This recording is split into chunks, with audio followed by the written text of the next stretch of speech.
Welcome back to our coverage of the League of Legends European Championship. My name is Vedius, and our next game is G2 Esports versus Rogue. But before we get into that, I wanted to dive deeper into G2's game yesterday versus XL. It was quite a challenging one for G2 that they almost lost, so we want to cover a few things to learn from this. The first one is what went wrong for G2. Why were they in such a deficit in the first place? Also, how individual performances are key for G2's playstyle and their success in the league. And finally, we're going to look at how they can learn and adapt in the middle of a game. So first off, we're going to start with their draft. The first thing you're going to notice is that they have a Draven Morgana bot lane. I think it's quite clear that their win conditions are to try and snowball through this very strong duo.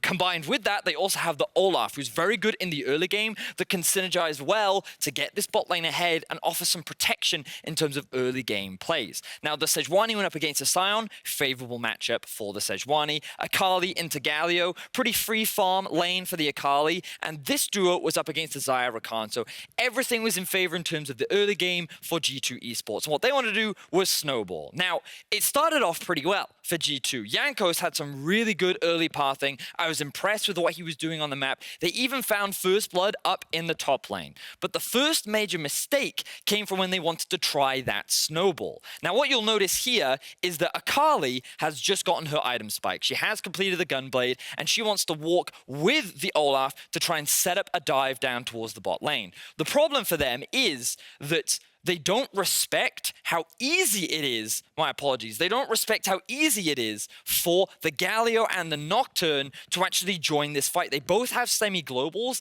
and the teleport is available on the Sion. So the issue for G2 is they're trying to start this snowball, they're trying to make this dive, and they're not respecting the amount of answers that XL have to counter it. So when we start this play, we also got to look at the execution. Keep your eyes here on the Draven. You'll notice that he's actually drawn aggro from the tower immediately. This is going to cost him both of his summoner spells, and it means that he's forced out of the fight right from the get-go. So that means Perkz is now useless. The rest of G2 are kind of coming in, and you'll notice how in this moment, they get separated. You've got this clear line here where you've got the Akali up towards the top side of the map. You've got a TP coming in down towards over here. And you've also got Perkz and Olaf just kind of stuck in this awkward situation where they're not really sure what to do. So what you'll notice here as well is that XL are able to very easily clean up the rest of the fight thanks to the fact that G2 are so split up, and this is really where things start to go wrong for G2. So it's a bit of overconfidence, it's a bit of a big mistake, and they end up getting punished for it. Now, the second major mistake from G2 comes in around 28 and 29 minutes, round when the Baron starts to come into effect. What you're going to notice is that G2 are actually sitting on a lot of gold. At 29 minutes into the game, Perkz had 2,250 gold in his pocket that was completely unspent. XL recognize that they have an item advantage, and they want to try and force a play. So they go straight towards the Baron. Now, when this all kicks off, you'll notice that G2 are kind of in disarray. They don't really know what to do. They're kind of spread out. And immediately these ultimates from XL come through, and they look to punish. They find these quick kills. And again, G2 are kind of struggling to find an answer. The teleport is going to come through as well. Jankos is going to lose his life, and everything is looking dire for G2. You think this is it. The game is over. They have lost absolutely everything. XL's going to get themselves a Baron. All they need is one, maybe two more kills, and everything will work out perfectly for XL. But this is where we come in to talk about the individual performances of G2. Now, Caps in this situation is in a 1 versus 5. It looks like that with his life gone, the Baron is free to pick up. But note what he's doing here, right? XL think that Caps is going to move towards the bot lane. They think he's going to go straight towards Cadril. So the ultimate comes out preemptively from the Galio. XL saying, okay, we'll cut off his attack crew. I'll provide assistance for my jungler, and then the rest of my team can collapse. However, Caps recognizes this in the moment, and he changes his trajectory from going south to going towards the back line of XL. He sees Kasing as a primary target to get a kill. So that's exactly what he does. He moves away, he changes targets, he instantly picks up a kill. But that's not all. He is now at around 200, 300 HP on Akali versus a full HP Xayah. But he's very aware of how much damage he's able to output, and he's able to convert that into a kill regardless. This is why individual performances are so important to this G2 lineup, because when things look dire, you can just count on their members to step up and turn things back towards G2. Now, there was a Baron steal and an Elder steal that later happened, but rather than focus on those, I wanted to bring our attention to the final team fight between the two teams where G2 finally figured out how to deal with XL's comp. And this kind of brings to illustration our final point, which is G2 learning to adapt as the game went on. Something that happened a lot in this game was Expect finding a lot of fantastic flanks. And if we bring your attention to the minimap once again, you'll notice that he's managed to come all the way from the top lane down towards the mid. And he's looking to come in from behind to allow the Nocturne and the Rakan to join him in setting up what is a fantastic engage, or could be a fantastic engage, for XL. But this happened too many times, and Jankos is tired of it. So he sees that this play is coming, and he interrupts. He heads towards the Sion and body blocks. Immediately, the Nocturne then tries to follow up, and he ends up getting collapsed on as well. So now you're in a perfect situation for G2 because their backline is free to just fight the enemy backline. Perkz, Caps, and Mikyx are left uncontested, and this dive just disappears from the side of XL. As a result of that, G2 can then clean up the fight. Caps is able to play this perfectly, and note here as well, even though he gets taunted, the immediate QSS utilizes the mobility from the Akali to quickly turn this into a lot of great kills. And props here to Mikyx as well. It went unnoticed by me in the cast, but he lands that binding onto Jeskla to help secure this kill. So ultimately, what this game came down to was great adaptation throughout the game from G2 as a whole, fantastic individual performances, but more so than anything else, Caps being a god. From Summer Split MVP to World Finals to moving Perkz out of his kingdom, the man continues to prove why he sits atop of Europe. This man is just too good at League of Legends, and it feels like that no mid in Europe can yet challenge him. So we had a look at what went wrong for G2. We had a look at how important these individuals are to the success of the team, and we also learned how quick this team is good at adapting. Now, we kind of looked at G2 and we've seen how good of a team they are, but they did show signs of weakness that they will look to try and close off as they go up against Rogue. But can Rogue really handle this motivated super team? We're going to find out as we hand over to the casters. Thank you, Vedius. I'm also now joined by Indiana, Froskurinn, Black. I think wonderful insight into exactly what happened yesterday with G2, but as we shift our attention to the Rogue lineup, it's hard to know exactly how to approach this team because I don't feel like they've shown us an answer to the puzzle that is Rogue finding a win. I do want to remind everyone that they did have a rather rough strength of schedule. You know, outside of the XL loss, they had to deal with both Misfits and now G2. So it could just be a scenario where you're looking at Rogue and you're saying, okay, bottom of the table team, but ultimately they are going through some of the toughest opponents right out the gate. Absolutely the case. And like most new teams or new rosters put together, they will need a little bit of time to get their feet up under them. We'll see if this is the game where Rogue can strike back. XL was so close yesterday. And it's questionable. Does G2's sloppy play yesterday instill Rogue with confidence, or are they like, oh no, they're going to take this game so seriously and try to play as perfectly as possible due to their slip-ups? Well, we'll find out. For now, bans remaining quite standard. We're going to see the Urgot, the Galio, the Casio all taken away. And it's always going to be a question about what the priority pick on blue side for G2 is going to be. It feels like you can't leave anything open for them. We saw that when the Akali was left open, they grabbed it. Caps had a hard carry, god tier status game on it. You can see him smiling on your screen right now. Rogue, are you going to ban it or are you going to give it away for free? And how much confidence do they have? I feel like you have to ban it, but what do you give up in exchange? There's so many picks left. Akali now taken off the board. The Lucian available, something we frequently see banned out here. Irelia as well, and it's going to be snap locked in by the side of G2.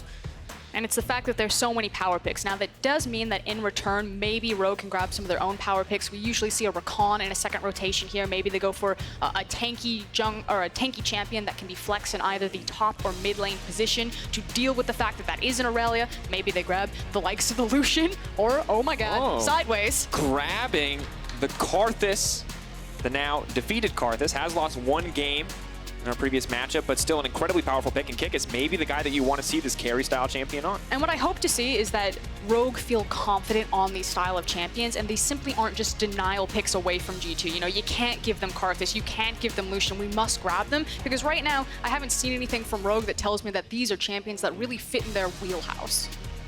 We did hear from Crownshot, though, before in the interview with Quickshot about how he thinks that, if you are going to win this, it is absolutely an uphill battle, but strong individual lanes, try to win in the laning phase, try to come out on top. Sion, though, not really the strongest laner, much more about neutralizing some of these matchups. May just try to follow the Irelia around, and still my eyes just keep going back to that Karthus. I want to see what Rogue can do here, because they're up against his Xayah Rakan bot lane. Perkz and Mikyx playing the traditional AD carry support duo. And I like the fact that Rogue are following up on the Karthus jungle by then trying to take away aggressive junglers. Now, we know that Jankos is a phenomenal Karthus jungler. I'm going to assume that he then knows how to play around it. We've heard teams interview, not necessarily revealing what the strategy would be to attack the Karthus, but saying that there are options available. So I hope that G2 get to reveal their hand a little bit about what they want to run into this and say that it's not just permaban worthy. And we did see the Grabbz from Selfmade just in our previous game be very effective against this option. The Sejuani, though, will remain the ban. Of course, a very unique pick that is coming to the hands of G2, almost exclusively a flex pick to this lineup, at least from what we've seen on stage, so limiting some of that creativity in the pick ban phase. And meanwhile, kill pressure taken away from the Lucian. So you have the Xayah and the Rakan, you take away Alistar and Thresh just to make it a little bit harder. That does mean that the Braum is still available, or I guess Leona. Ooh, I like this. Solid option to Rakan. He goes in, you stun him immediately before you get the knockup off. Look for the change. Yeah, the nice thing is that when he changes up position, you use the Zenith Blade to follow. Long time counter in the LCK and the LPL. And an aggressive bot lane. We wanted to see aggressive lanes, maybe hoping to punish Perkz in the AD carry. Definitely struggled. That's an Ivern.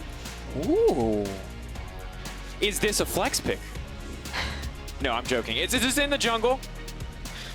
I think. Ivern now coming out for this G2 lineup. Jankos willing to take the back seat here. I was expecting so many more things than the Ivern. I was like, he'll probably just play the Gragas. It'll be fine. They're just flashing through picks. What's it? Karma going to be locked in. Now, I have a question for you, Frosco. There are two damage threats on this team, and that is the Irelia and the Xayah. Is this a protect the Xayah composition, or is this a protect the Irelia composition? I mean, I think you say that because it's Rakan Karma, but I feel like the games are going so fast. Usually when people... Oh, no. Okay. Now that is what I like to see. Rogue instilling a lot of faith here. I feel like for the last few weeks they've been spec'd into subtlety, and they're coming out here full assassination. They're looking to blow people up. They are ready for some PvP. The Riven pick, the confidence coming in here.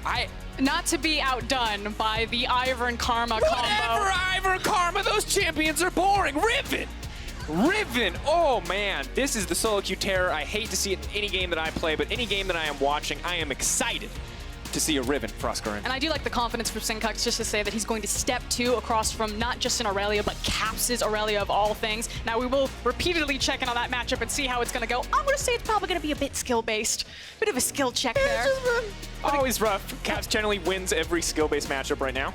Circling back to the Karma pick, what I really wanted to make a note of is that because these games are going so quickly, especially today, a lot of people look at a Karma and they just assume that it's going to be a support. But reminder, Wunder played the AP Sejuani yesterday. True. And when the games are ending so early, Karma's damage is still quite significant. She will pack a punch until much later on in the game. Will we see a tank Karma top? Shakarez single-handedly ruining solo queue. Will he single-handedly ruin competitive as well? Ooh. I think he's in the audience today, too. Is he? Nice. He's also a Riot employee now. Good on you, buddy. Ruining everything. Here we go. Rogue versus G2. Is this the upset now for the Rogue lineup? Can they find their first win in the LEC up against a Titanic G2? We are going to find out. For now, let's head over to an interview with Grabbz. Thank you very much. And yes, joined here, of course, by Grabbz for G2 Esports. I have to ask, Riven and Leona, I wasn't ready for it. Were you? Somewhat. I mean, they're pretty desperate right now. That means they look for something strange. The Riven we put in solo queue, so that's not that big of a surprise. But I'm more concerned about what we can do. All right, let's talk a little bit about what the impact is going to be on this game. Obviously, the bottom lane with that Leona. What do you think of Perkz and Mikyx and the Xayah Rakan coming up against the Lucian Leona? I mean, it's no secret we play very aggressive, and we have volatile matchups in bot and mid. So I hope that we actually play around our jungle this time, not like yesterday. Play the game a bit slow in the early game, and then we should have no issues. And what about this Riven? You know, is this something that really needs to be controlled early on? You know, where is Jankos going to need to be prioritizing? Because there seems to be a lot of threats in so many lanes. I mean, we didn't encounter that much. That means it's something new for us. But I think if we just play our game and play to our strengths, then there should be no issue again. All right, I'm very interested to see how the game plays out. I want to step back for a second, talk about Perkz. This is now the third AD carry he's played in the bot lane. The Draven yesterday, I'm going to be frank, it didn't impress me. But, you know, let's talk about Perkz moving, and now he played one mage, and now he's moved to AD carries. What's it like as a coach and getting him up to speed on the stage with the champions? It's pretty simple, actually. Perkz is very driven. That means I don't have to put that much input into him. Like, he's alone, plays the game 24/7, wants to improve 24/7. So therefore, I can just use his flexibility like anybody in this team in the draft. So yeah, I'm very happy with that. All right, I'm going to ask one last question. When I looked at yesterday's game and how long it took to close it out, what was some of the reasons? I had a feeling that the Sejuani top and Draven bot was part of it, but let's get an official record. You know, why did it take so long to beat XL? I had a feeling we entered a bit in the early game, that's all. We knew they're going to look for something on bot. We burned 2 flashes for no reason, and the dive was not calculated, let's say. So we made life hard for ourselves, and then thankfully Caps was a bit insane, and we could turn it around. A bit insane. There's the understatement of the century. Grabbz, thank you so much for the chat. Best of luck in the game. Thank you. We're going to head back to the caster desk with Drakos. And also Froskurinn. She's important. Hi, Frosco. And now, this is the thing, and this is why I'm glad we have a color caster here, because when I see a Riven, I'm not always sure we need one, because I just assume people are going to kill each other for 20 minutes straight, but there's some new champions setting foot on the Rift. The Karma top, the Ivern in the jungle. It's been a long time since I've seen an Ivern. What does this champion do right now? I mean, fundamentally changes a lot of the gank pathing.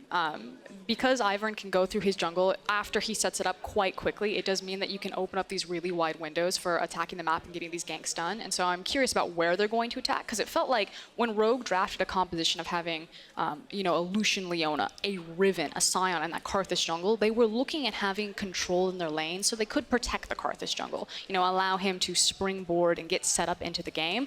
But with an Ivern, he can very quickly turn a lot of those lanes sideways after his setup and kind of pick and choose where he wants to gank, especially when he has so much hard CC and the ability to gap close in virtually all of his lanes. I mean, you look at it, Karma is actually incredibly obnoxious in some of these tankier matchups, just the fact that the snare is so easy to land on something so slow with no mobility like the Sion pick. So potentially we might see, it's actually hard to say where we're going to see the jungle attention go, because there is set up to enable ganks everywhere. There's also a ton of shields that are kind of built into G2's composition across the board, and I'm curious if maybe they're trying to absorb a lot of the damage that Karthus will output in the Requiem and make it a bit harder for him to just end team fights using that ultimate before fights begin.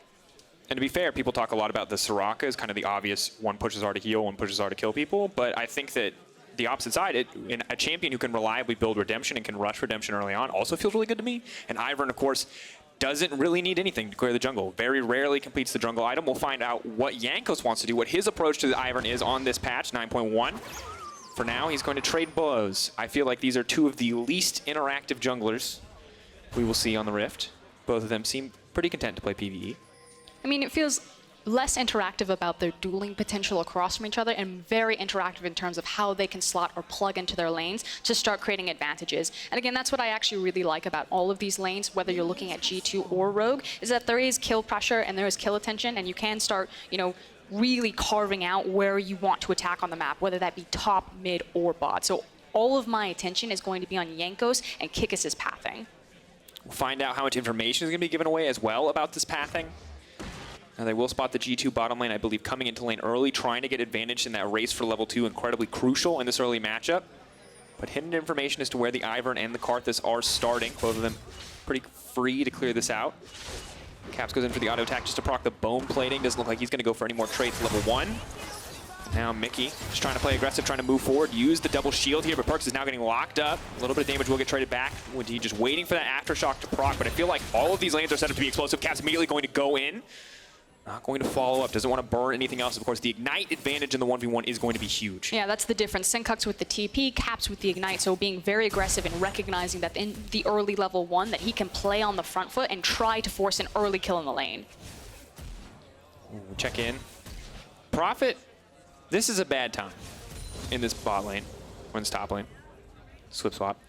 Because Kleptomancy top laners with range against the Sion, it just...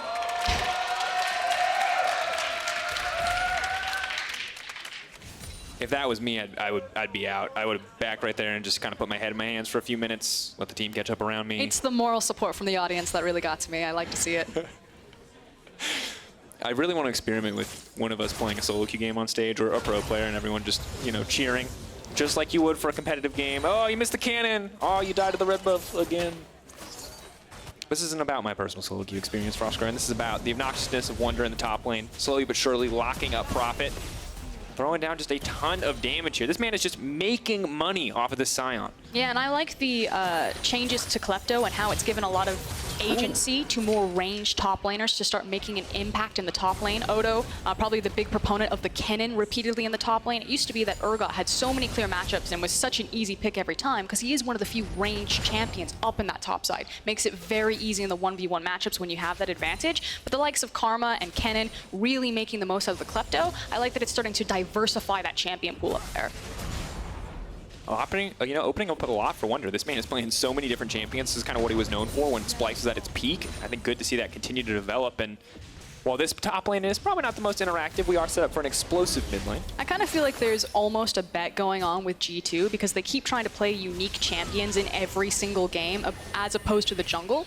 Like, Jankos is the only guy who's played the Karthus back-to-back games, but otherwise they're just grabbing new champions every opportunity. And to be fair, we heard on the U40 podcast from Wunder that Perkz was adamant that he's like, now that I'm an AD carry, my champ pool is going to be huge. You guys are never going to be able to touch me. And then you look at Caps and Wunder, who have both played an insane variety of champions. And you look at Perkz and you go, do you know there's like maybe 8 AD carries you're going to play ever?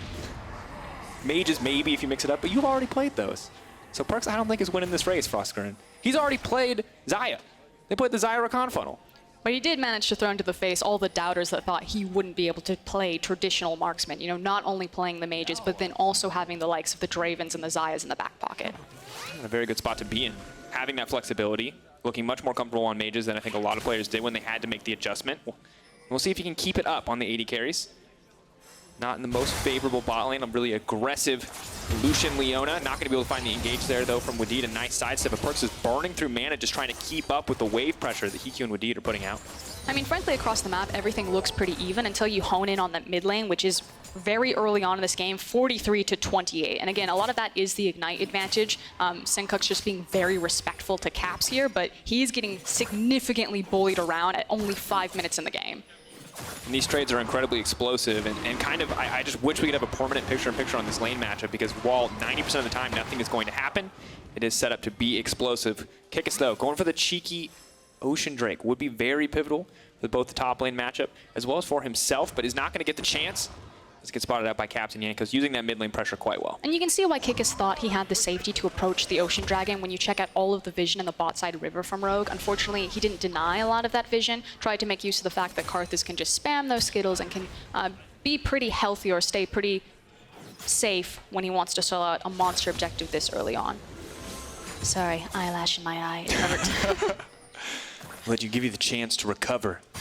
And sadly, this Riven kind of not getting the opportunity to take off already. You mentioned the deficit, getting the Kindle Gem early for the cooldown reduction. Maybe we see the Caulfield's next just to max out. But for now, we're going to turn our attention to the bot lane. The play is starting to kick off. Wadid now potentially going to get run down here. Perkz with no mana, but wants one more auto. Is going to go over to Mikyx in the end. Bot lane from G2 once again dominating. Yep, the 2v2 solo kill when they got the priority to Lucian, but it looks like maybe a setup top lane. Jankos now walking over. They see Kikis coming. Are they going to commit to the play? The wave is here. Caps is on the way with his level 6. Doesn't need to fight the Riven. Can fight the rest of the map. Profit could now be in trouble. A lot of potential healing can come in from this Karma. Yeah, respecting the fact that Sencux does have TP up, so not trying to force a dive. Obviously learning from Vedius' segment. And don't intentionally feed over the tower dive. That game was hyped, though. I'm ready for greedy dives. I want to see some greedy dives. For now, though, we're just going to see Ivern taking all these prep camps, slowly but surely getting to the level 6 point Daisy on the way. Ready to see our rock friend back on the Rift. And Sencux now at the level 6 point. Big spike for the Riven, obviously. Goes from doing very little damage into some of those initial trades to maybe being able to all in, but still lacking the Ignite, pretty crucial, and not having the 20% CDR, also rough. Yeah, he may not have the Ignite, but he does have the Requiem on his side. So we take a look at the 2v2 down into the bot side. This one, the Ignite comes in well-timed, but at the end of the day, Wadid just, I think, a little overconfident there. Yeah, it just kind of felt like a misread there.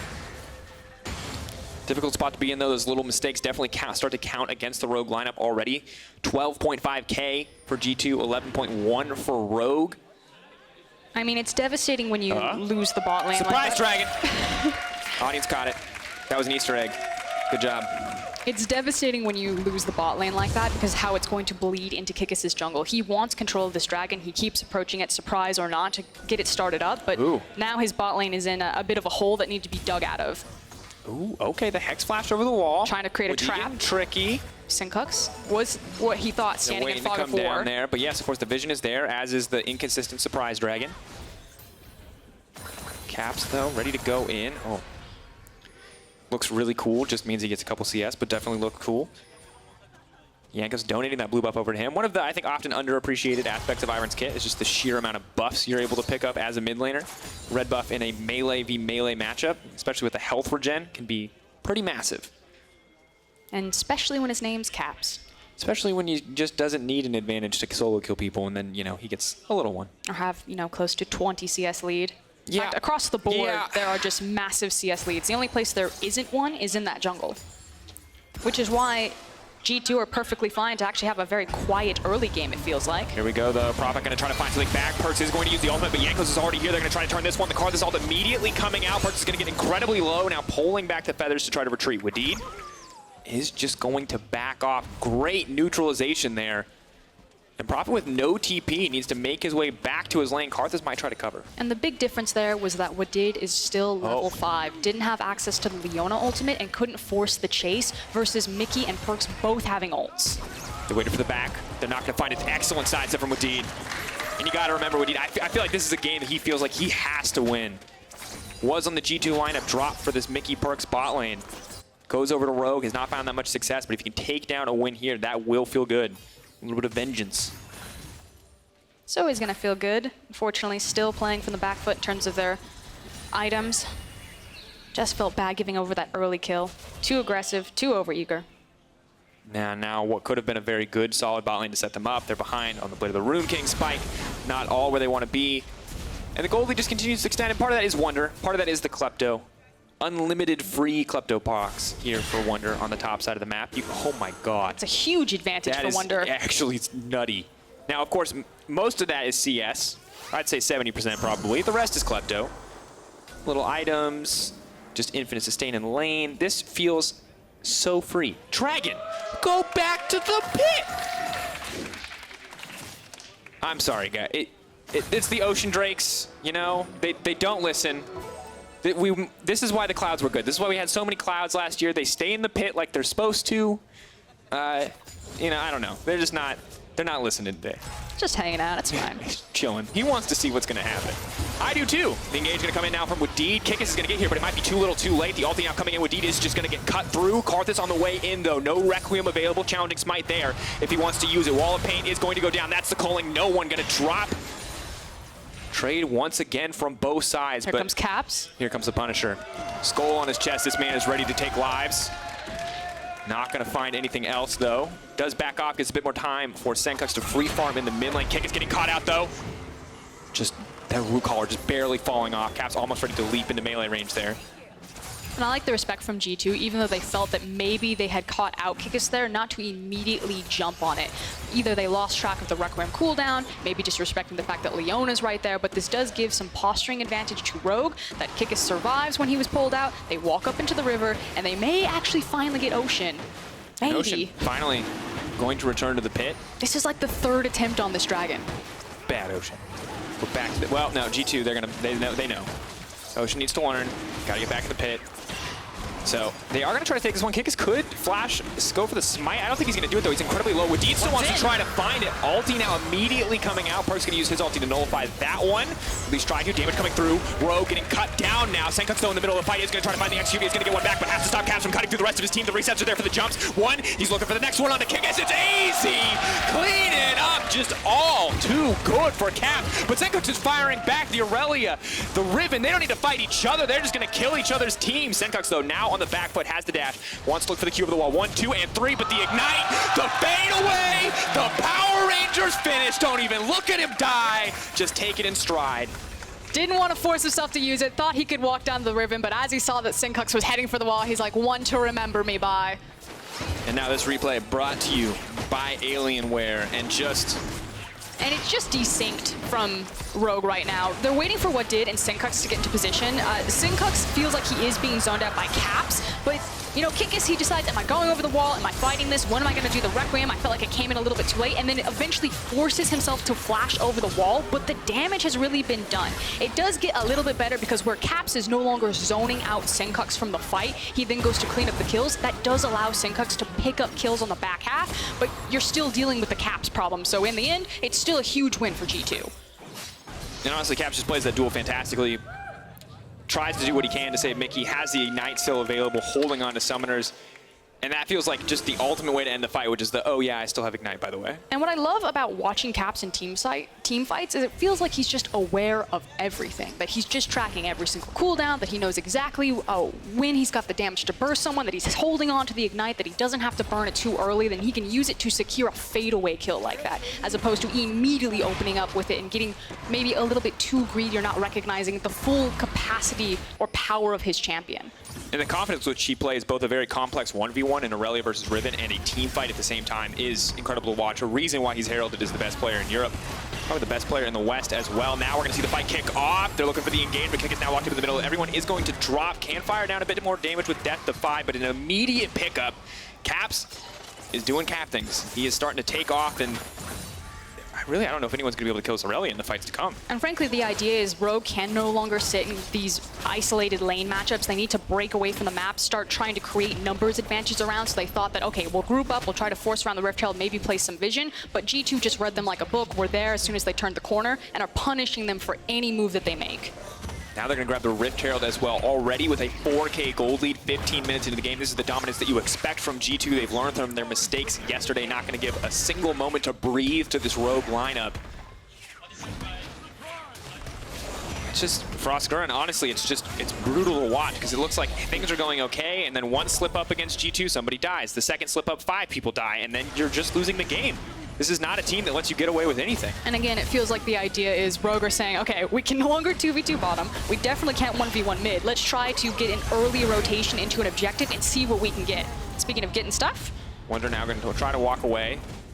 Is he going to be healthy enough here? He's going to have a lot of tank stats. He's just going to walk away quite speedily. The rest of the team is going to take the top side, though. So while 2 members are committed here, Wunder, Mantra the shield, walk away, Mantra the charge, rather going to get a little bit more healing. Oh, is finally going to get taken down. Just enough burst damage there to kill him, but they're losing a tier 2, and it just honestly does not mean much. Yes, they get something, but really it's just like a pat on the back, nothing else. It's a consolation prize is all it is, because frankly, still a huge win for G2. They're eating up the map. They're starting to suffocate Rogue out of any area of their jungle. They're losing so much gold. It's getting more dangerous to try to side these farm lanes. From bad to worse is what it feels like for Rogue. Absolutely the case, and now the Karthus' blue buff is going to get taken away right as he's approaching that level 11. That experience so crucial. Cap's going to deny that one. Does set up Ivern to take one as well. And is just going to walk bottom lane, grab this farm, potentially a kill on Prophet if he lingers for too long. The Conqueror making it a lot easier to take down a pick like Sion, but the free gold, the standing gold, very much on the side of Caps. Yeah, it's the free fact that that tower is so low that a stiff breeze will come along and hit it. And also the fact that with 2 towers down up into the top side, it gives G2 so much Baron control, and we're only 16 minutes into the game. So when that objective finally does spawn, it's that much easier to secure it. Froskurinn, 16 minutes. Absolute dominance from G2, I think, as expected for the G2 fans. For the Rogue fans, still waiting to see that spark. We saw it in Champ Select with a pick like Riven, but the follow-through hasn't quite been there. Sencux, though, I think, interestingly enough, the man that we have to keep our eyes on to carry this game. 2-1-1, has the 30% CDR, potentially 40, depending on his rune selection, and maybe the Riven can be the defining pick. We've seen, the few times we've seen this in professional play, it's always come down to that flash, 3-man stun, combined with the ulti, the amount of burst this champion can do, given that pretty much all the abilities are AoE, is nuts, but I don't know if he's going to get the chance. What I am excited about in this matchup is the fact that G2 are still willing to show some of their tricks. Snap flash. Wunder now running, but they've burned a lot of sums there, and not going to trade much back, just flash for flash in the end. Because frankly, they could have ran the exact same compositions that they've been running so far straight into Rogue and then just tried to brute force their victories, but they are reaching for kind of these different champions or champions that we haven't seen yet in the LEC, so I do like the creativity we're seeing from G2, even though they don't have to show their hand against an opponent like Rogue. They don't, but after yesterday's loss, you can see why they might want to just put pedal to the metal, try to take everything that they can for now. Their sights set on the tier 2 tower. HeaQ going to run from Daisy, but will get cut down quite quickly. And reminder that we haven't seen Ivern in a while, and with his brush control, he actually makes sieging really potent and powerful, and that's something that G2's composition will excel at. Caps versus the world. Irelia's in a good spot with the Trinity Force. The Ignite already taking down Caps. So he's running out of time to dash through. He's trying to find one kill here, but it looks like he will get locked up. Caps, is he strong enough to make it through? It's not going to happen. The Karthus all now coming in for G2. Maybe this is a fight where they can turn, but Sencux is already solo. He's running for his life. Perkz cuts him right down. And G2 turn that one back, the 1-for-1. And it feels like the creep wave is right in position for them. So not only do they clean up the kill and turn it around, but then they immediately turn towards the structure objective. Gonna grab that as well. And it's the advantage of being ahead when you have the creep waves in your control is that you get these additional objectives. And with an Ivern there too, you already mentioned it, the sieging power is insane.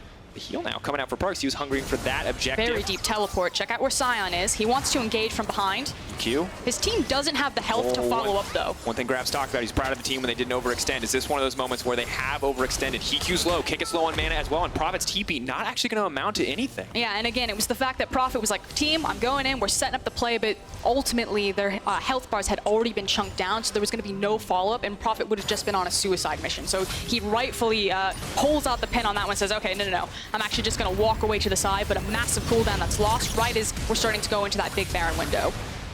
Caps, of course, just trying to get something back here in this exchange. TP well used by Sencux to try to turn this one. He dodges what skill shots he can, but at the end of the day, Rogue commit enough members to take down Caps.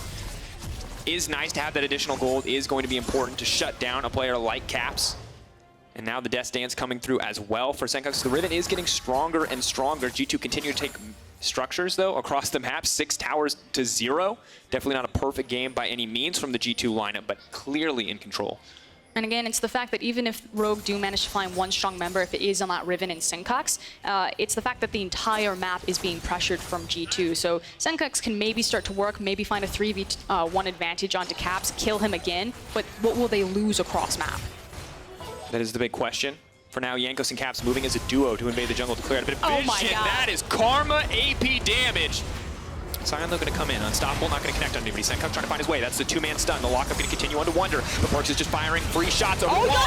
Sencux takes down Mikyx. The support now picked off. Caps coming down. Keep your eyes. Will they extend the play? Slowly but surely, Daisy walks forward.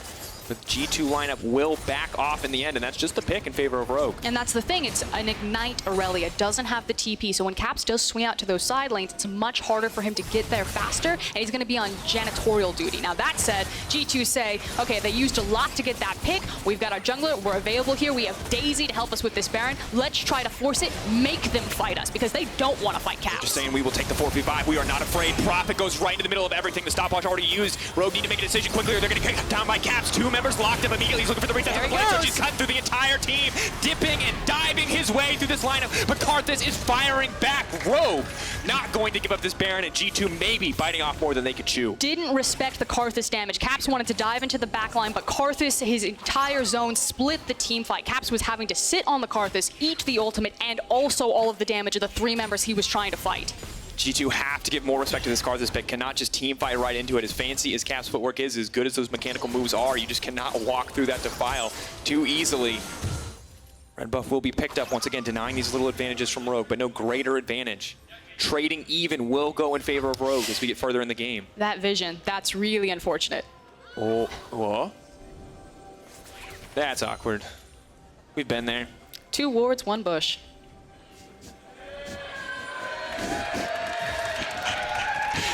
Thank you, Berlin. All right. You know, we're going to leave that one at that. Good cheer. No further comment, Your Honor. I plead the 5th, if that's a thing in Europe. Oh my God, there's a fight. I'm so sorry. We're waylaying here. Immediately, G2 are going to look for the re-engage. Rogue, though, still looking a little bit confident. Kikis in the backside. He can't offer them a decent retreat, but HeaQ getting cut through. The double kill now coming in for Perkz. Prophet running for his life. No damage threats left as HeaQ does get locked up as well. They need to retreat. Prophet will get taken down, but the triple kill for Perkz. G2 see an opportunity. Wunder sees an opportunity. The Soul Flare coming in, and G2 are on fire. Remember when I said about Karma's damage and how quickly these games snowball out of control, and then on top of it, it's the fact that it's an AP Karma. He is hitting like a truck. Froskurinn, that's a lot of death timers. G2 are going to break the inhibitor here. They could end the game. They may just go for it. I mean, frankly, Drakos, this game has been over for a very long time. They are just Kikis. dotting the I's and crossing the T's. Dying on the tower, just desperately trying to kill the minions, trying to take away those buffs. Slowly but surely cutting through the lineup. Sencux, the hero play. Can he do it to keep his team alive and in the game? Wadid already cut down. Looking for that angle, looking for the way into the fight. If they group, Cap's already missing the ultimate. That could be a big turning point. Cap's now locked up, but G2 can just set their eyes on the Nexus, but they don't care. They want the fight. They want the kills. They want the BM. They want absolute dominance. Slowly but surely, they look to end this game. The Nexus falling as they play with their food. Perkz is having a good time. He knows he's won this one. They know they played clean up to this point. Mikyx gonna hit the Nexus. G2 taking down, I'm gonna try again. G2, no. Third time's the charm. Hold on. G2 taking down Rogue, there it is. A dominant performance. It felt like it was over from the very early lane phase game. And like I said, it's just about dotting the I's and crossing the T's for G2 to sweep up Rogue. And I was excited to see what the Riven could do there. And it's such a complex mechanical matchup, but we didn't even get to see it. I mean, honestly, the game snowballed out of control so quickly that it was never really an even point. Clearly, the Irelia and the Riven were the characters to watch in those early fights, but at a certain point, you just... Oh, that's a Xayah. That's a lot of teamfight damage. That's a character that is hard to kill. And G2 run away with it. And like you said, everyone's going to be looking at the flashy plays from the Irelia. Caps was huge in a lot of those early team fights, but it was across the board that G2 were just dominating in the lane phase. The early 2v2 kills, the smackdown that Wunder was giving with that AP karma up into the top side. And then I'm just going to say the Ivern, the cherry on top, Jankos there. Just chilling, hanging out, putting Daisy into fights. Thanks what for did putting Daisy him on do? the unique Not champion sure. list. There you go. Now we have to consider it. Now we have to prepare for it. Well done. A little more work for the color casters. A little more work for G2 as they come into the next week. See what other picks they want to prevail, or what they want to bring out rather. Here in the LEC, one of the top undefeated super teams alongside Misfits. We'll find out later today in Game 5 if Misfits can keep that dream alive, or if Vitality will be the first team to take down one of our super teams And here in who the looks LEC. scarier to you, Drakos, Misfits or G2? I mean, Caps looks scarier. That's my answer. Caps looks scarier. Now, Wunder, obviously, insane. Lands the Flash Soul Flare. A great game across the board for this team and this lineup, but Caps is just terrifying. Big smiles, of course, on the G2 super team faces, and I feel like everyone at this point is just waiting for that clash of fates between Misfits and G2 to really see who gets to take the moniker of super team in the LEC. Yeah. I see Cap's dad in the audience. Shout out to Cap's dad, very supportive esports father. I've seen him here, I think, every single day. I approve of that. That is awesome. And I think one of the things is that we heard from Crownshot earlier today was like, you cheese them. You get strong lanes and you try to win. And I actually think that's not how you beat G2. I don't know how you beat G2, I'll be honest with you, audience, but I don't think that's it. Because if I look at this team and I go, you're like, oh, I'm going to pick Riven mid. I look at Caps and I bet Caps goes, yeah, I've played this matchup. This is how I feel about it. This is when I have power spikes. This is when I win. You go, okay, I'll take it into Wunder. Wunder goes, yeah, I've played this matchup. I know how it's going to go. Like, you can't cheese these guys. They've played too many different things. And it was a thrilling game, but it all did kind of come to one final moment. So let's look at it one more time. This final fight. Which final fight? That's what we're going to find out. Is it the one where they're diving Nexus towers? Oh, it's this one. Oh, okay. So this was the team fight that was supposed to happen. I think the big thing here is that they don't fight on the Defile this time around, because the one time Rogue did manage to pull a team fight away from G2, it's because Caps tried to fight 3 members on top of Karthus. So Karthus, he's dead. He's completely out of the fight. He's not assisting in any sort of real damage, and it's just super easy cleanup and letting the gold lead speak for itself. Absolutely the case, and we saw that those funnels is exactly what they wanted to fight. When you look at their composition, it makes a lot of sense. You have Rakan, you have Irelia, you have the Karma with the movement speed steroid, the Ivern as well. Really easy for G2 to reposition when they have a lot of space and use that composition to its fullest there in the fight. But we also want to hear from you guys, not just from us and our weird references. At LEC Sports on Twitter is the place. You can vote for your Kia player of the game. We've narrowed it down to Jankos, Caps, and Perkz. Why those 3 players? I don't know. It doesn't matter. You can literally pick anyone on this team. It's all one giant walking highlight reel. I'm actually really surprised that Wunder didn't make that list. He did just proc Kleptomancy like 1,000,000 times. That was like his contribution to the team, I feel like. I've just been told that it was a tie between Jankos and Wunder. It's a tie between, it's really hard, folks. So let us know. You know, vote on who you think is the top 3. Maybe let us know who else you think could have fit into the mix. Maybe this is, you know, we've given Daylor an MVP once. Maybe Grabbz. Maybe MVP. Daisy. Maybe Daisy. Daisy might deserve it. Well, after a successful 2 weeks, Quickshot is with G2's Jankos and Mikyx. Woo! Started so well and ended so weak there, Drakos. Welcome, Jankos and Mikyx. First of all, Mikyx, I'm so sorry. Did you not have for player of the game, key player of the game today? It is, of course, between Jankos, Caps, Perkz. Who would you vote for and why? Well, obviously, I would have to vote for Perkz, because he's my bot lane partner, and he played very well. But you deserve like a participation reward, you know. Like. Okay, participation award goes to Daisy, because Daisy does all the work on Ivern, not Jankos. Is Ivern the counter to Karthus? I'm not really sure. I think Karthus is just a really good champ right now, but it feels like with Ivern, if Karthus doesn't actually get ahead, you can shield people, and that causes Karthus not to kill them in the ult. And on top of it, maybe sometimes you can bait Karthus ult, and he thinks he will kill someone, and then Ivern appears, and then you shield someone, and Karthus ult is kind of wasted. So as long as Karthus doesn't get fed, it's fine. Well, it didn't get fed this time around. The game looked pretty easy, you know, pretty smooth and fluid despite the Leona, despite the Riven. Jankos, we're seeing some really fun picks these last 2 weeks. You know, you guys have pulled out some fun things. We've seen the Zoe bot, Victor bot. We've seen Riven now mid. Talk to me about the meta, you know, and how happy is G2 that it looks like you can play anything and just win? I feel personally like the meta didn't change much from Worlds. It just feels like you can play everything everywhere. And right now, you know, we do play some APs bot laners. We also play these. For the jungle, it's the same. You can counter pick, but you can also blind pick pretty much anything. So I think it's pretty fun right now. It is very fun to watch. And Mikyx, obviously you mentioned you voted for Perkz for Kia's player of the game. What's it like now he's actually playing AD carries on stage? Xayah today, Draven yesterday, etc. The Draven left me a little bit disappointed, but you know, what's your opinion on him as an AD carry player? Well, as an AD carry player, I think he learns extremely fast and picks up like all the champs that are actually playable. And yeah, so far there weren't any issues. Well, yesterday's game, I think I played really horrible, so I kind of like pulled him down with me, so he looked kind of bad.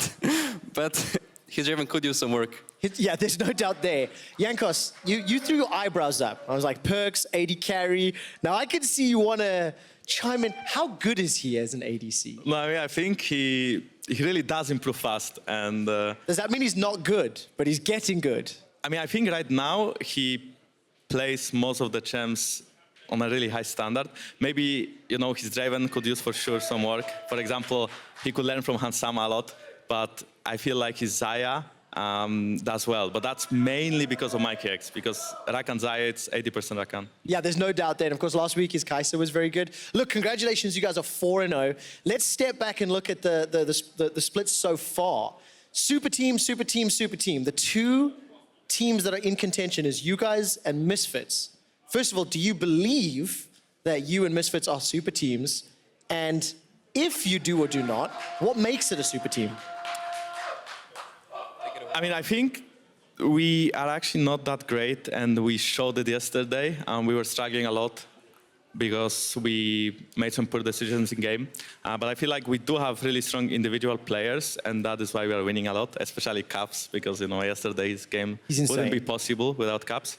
About Misfits, I'm not really sure. I feel like their team play is really good, and they get leads around bot lane. I don't know if they can do it against every team, and I feel like their playstyle was similar last year. But this time, maybe their solo laners feed the team better, so I'm kind of excited to face them. And Mikyx? Well, pretty much summed it up. But yeah, I think they mostly play towards their bot lane, and I think if they would play against us, I think they wouldn't be able to get such a lead. And in general, Max was really good at generating early game leads, like last year when I played with him. We mostly had like early game leads, but then we managed to throw every single one. But I'm pretty sure if we play them now, we would win. Mikyx, I think you're playing Misfits in week 4, if I remember correctly. I have to double check that. It's coming up, it's week 5. It's coming up soon. So you and Perkz coming up against Gorilla and Hansama. I want you to predict to me how that matchup's going to go. Well. And I'm going to quote this, okay? So remember this. So I think I'm going to ban one champion, and then I'm going to win bot lane. Ooh, I like that. Now, Jankos, do you feel the same way when you look at the 2v2s, you know, Gorilla and Hansama? I mean, I have to know. I mean, it's like Perkz and Mikyx are my team, so I believe in them. And I think they can beat Gorilla and Hansama, and they did show it already, maybe not on stage, but I think they will win. All right, well, look, I've only just got one last question for you. When I look to the end of the match, end of the week, it's match of the week, Misfits will be taking on Vitality. So I want to get a prediction. Yesterday, both teams looked very, very good. Mikyx, I'll start with you. Who's going to win today's match of the week and why? Well, I would probably have to go for Misfits, since they look better. But I wouldn't mind Vitality winning as well. Jankos? Well, if you want a super game or like the hype matchups, both teams have to go 6-0 until then. So hopefully Misfits wins, and I do think that even though Mowgli is a really good jungler, I feel like Maxlor is performing really well the last couple of games. So I would give it to Misfits based on the bot lane and jungle performance. I really like that, and I really like if you want to have the super team matchup, 2 6-0 squads. Jankos and Mikyx, congratulations on the win. Unfortunately, Mikyx, your vote did not sway the public at home. Your Kia player of the game is, surprise, surprise, Caps. No one's surprised with that. Look, 4-0, congratulations G2 Esports. I'm looking forward to seeing you guys next week. We're going to head to an ad break, and when we come back, Splice take on Origin. Yeah, I should like come on. Thank you very much. Yeah, I should like come on. Look, Sencux, I do team, you can go. I'm coming. Help me. No flash. No flash. Oh, close. No flash. Oh, wait, I died. Stopwatch already used. Rogue need to make a decision quickly or they're going to get cut down by Caps. 2 members locked up immediately. He's looking for the reset of the play, so she's cut through the entire team, dipping and diving his way through this lineup. But Karthus is firing back. Lead the 5th, if that's a thing in Europe. Oh my god, there's a fight. I'm so sorry. We're waylaying here. Immediately, G2 are going to look for the re-engage. Rogue still looking a little bit confident. Kikis in the backside. He can't offer them a decent retreat, but HeaQ getting cut through. The double kill now coming in for Perkz. Prophet running for his life. No damage threats left as HeaQ does get locked up as well. They need to retreat. Prophet will get taken down, but the triple kill for Perkz. G2 see an opportunity. Hit the Nexus. G2 taking down, I'm gonna try again. G2, no. 3rd time's the charm. Hold on. G2 taking down Rogue, there it is.